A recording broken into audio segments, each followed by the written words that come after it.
Welcome one and all. My name is Morgan Freeman, and today I'd like to spin you some yarn about one of my favorite topics, decay butterfly, formerly known as Bed Bath & Beyond. Now, I'm not speaking out of my backside. I'm going to reference one of the most prolific and loved DD writers in the community, Jake2b's. Credit where credit is due. Jake has put in more hours than most to help our community and increase knowledge everywhere. Sometimes that has been a thankless task. So I'd want everyone to take a moment to mentally thank Jake for his efforts. He really has gone above and beyond. Pardon the pun. Thank you, Jake, sincerely. Without further ado, I will seek to summarize Jake's most recent long-form DD into a concise 15-minute video. Hopefully, he doesn't mind some butchery. That being said, you really must go and watch the full series and read some of his most recent writing on X. I really will not do it justice, and he deserves eyeballs on his work. I've put links in this video's description. Finally, please bear in mind, this is not financial advice. Nobody here is an expert, so do whatever the frick you want to do, man, as you won't get it here, or whatever it is PP says. Settle down, folks, and here it goes.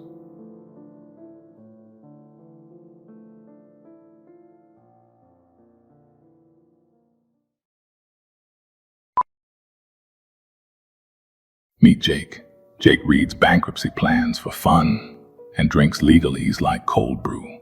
Jake says, "Oh, yes, the shares were canceled, but no, that doesn't end the story." Jake's headline is simple. The confirmed plan literally preserves interests, and Jake underlines that interest means equity for the purpose of receiving distributions. Cancellation happened, Jake openly admits, because the cram down required the enforcing of an unpopular plan, not because equity can never get value. So, you might ask, what happens next? Jake points at the third-party release. He explains the third-party release only shows up when a non-debtor both puts up real consideration and takes property of the estate. The plan ties the third-party release to an asset sale transaction. It defines a purchaser and purchase agreement, and Jake was probably grinning as he told us. It allows this to be implemented on or after the effective date. And here's the rub. The plan lets the debtors, or wind-down debtors, reclassify or reinstate any claim or interest, then pay once it's allowed. What a convenient bonus. And what about all this court confusion? Jake just shrugs. That's the start of the two butterfly problem. Decay butterfly number one is the wind-down litigant, and that's what makes up the BBBY bucket. Decay butterfly number one is the reorganized debtor. You need to understand that the plan applies separately to each debtor. So when a courtroom voice says, no recovery, while looking at decay butterfly number one, that doesn't decide outcomes for all entities. Jake wants you to think like a bucket. But why cancel shares at all? Why freeze out the large holders? Jake says it was the only way to confirm the master plan. Class 6 was set to reject, so our friends at 6th Street had to accept some major impairment. It was the dip maturity push, qualifying the cram down, that kept Class 9 canceled from voting, which wasn't necessarily a forever lockout. It was done to get the right controls in place and keep class. This is backed up by the confirmed plan. The plan preserves additional provisions for interests, and that means equity. The plan points to a plan supplement that still has to surface the transition services agreement and the asset sale docs tied to the third-party release. Jake says, follow the money. That general account, the one whose job is to receive proceeds from the asset sales and then feed into the waterfall, that is all incumbent on the record date. Forget all the debates about how many shares once existed and stop caring about how much might be visible to us in the bucket right now. Start getting curious about the third-party release mechanics and the distribution of claims. Therein lies the equity payout. So, who has actually been released? Jake notes the release parties have been called out, J.P. Morgan in both of their roles, as ABL lender and as the administrative agent, plus the official unsecured creditors committee, not the debtors, not 6th Street. In Jake's eyes, the consideration is both material and financial. Well, why is there a third-party release at all? Jake ties the why to boardroom history. The 2019 activism fight, the October 2020 uncolored ESRs, and what he calls a rosy valuation input from JP and Goldman to justify dangerous buybacks which drained all cash. Some allege that this could have been a financial crime. The vagueness in the plan, Jake says, is intentional to deal with those pursuits. There is now a means by which they can settle without making explicit admissions, and they will pay for that privilege by way of the third-party release, or TPR. January 2023, Jake says, is the pivot. Kirkland arrives. A new GC clamps down on payouts. A failed LBO triggers cash dominion. HBC's $225 million lands.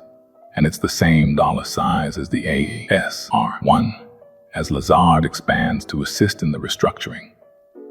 To our boy Jake, that represents the path to the third-party release and is precisely where the potential funds for DK Butterfly's re-emergence comes into focus.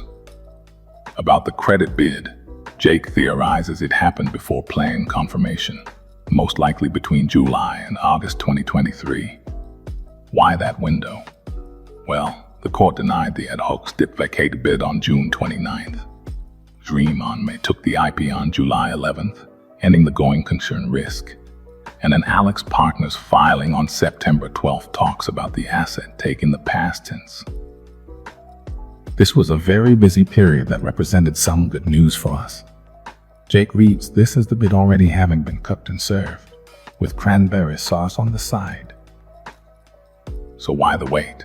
Jake says we are governed by null rules, and there are two clocks. Clock 1 is the 2-year Section 382 ownership change rule.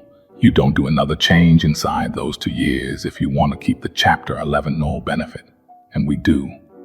Clock 2 is the 3-year less than 5% test, which Jake pegs to August 16, 2022, when he says our C dipped below 5%. Together, those timers explain the low and our painful wait. Meanwhile, Jake says the ad hoc bondholder group and Counsel Gibbons tried to vacate the dip, then probe tax angles, Section 382 and Section 269, to attack the nulls.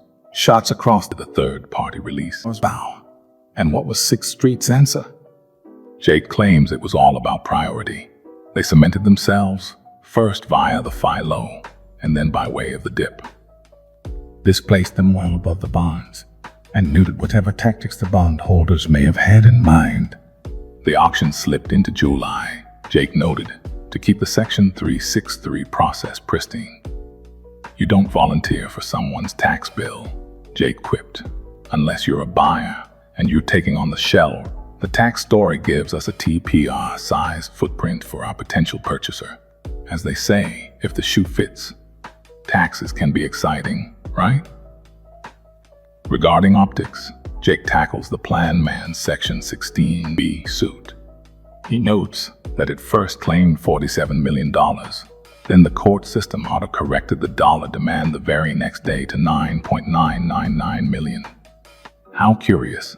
This just so happens to be a touch under the plan's $10 million threshold that requires oversight committee sign-off. Well, chance is a fine thing. Jake infers that this unusual automatic nudge left room for the plan man to settle or dismiss the case at his leisure, particularly if the TPR is ready to close. As for how equity might get paid, this is the big question on everybody's mind. Jake expects rights and warrant-related tools that fit the gifting and new value exemptions around absolute priority to be employed here. He repeats, the record date will rule supreme. If you didn't hold on that date, headline share counts won't matter. On the claims side, he flags a future tell. Once final distributions hit and the waterfall is initiated, the bonds stop trading and are made null and void. That's endgame stuff. So, to wrap up Jake's thesis, the plan's definitions, reservations, and post-effective date hooks and crooks keep interest alive as a distribution conduit via the TPR asset sale. And even though shares were canceled to enable the cram down, in Jake's view, assets and nulls were preserved and are still intact, waiting to be exploited by a keen friendly. And he has a few ideas as to who that might be. But that's better left for tall tales of tinfoil and bedtime stories. The TPR settlements are the monetization engine, and the shell is positioned for a cleaner relaunch once the statutory timers go ding, ding, ding. And as Jake clearly states, this is for your education and entertainment only. Go do whatever you want, exercise your rights, but don't quote his couch-less beliefs in court. That would be highly regarded. So there you have it, dearest Bobbies. Many hours of the good doctor summarized by yours truly. And now, please indulge an old man in some words of wisdom for you, the listener. No matter how many tinfoil hype dates, you copy TA fails, or PP crash outs you've been through, remember, you'll make it through this. And as Bill Pulte once said, despite all the uncertainty, you'll look back on these moments as some of the best of your life. I have found, over my many years, that everything tends to work out. Just remember to keep your chin up, keep your spirits high, and keep in mind that you are so loved. By those around you, by God, and by me, the Morgan Freeman. It was always Lambo or food stamps, baby. Diamond hand through the food stamps, and you will soon find yourself sat in your Lambo. I believe in you. You got this, Bobby. Until next time, keep them high and tight, ladies and gentlemen, and may Jake once again sit on his couch for all our amazement. God bless.